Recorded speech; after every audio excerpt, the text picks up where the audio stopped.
gitna ng mainit na buhangin ng Saudi Arabia, isang lalaking nagngangalang Ronald Arandia ang pilit na kumakayod.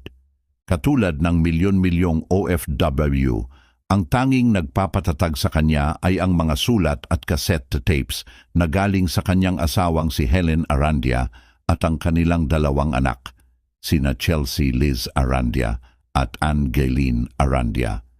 Sa bawat gabi na pagod siya sa trabaho, pinapatugtog ni Ronald ang tape recorder at pinapakinggan ang boses ng kanyang mga anak.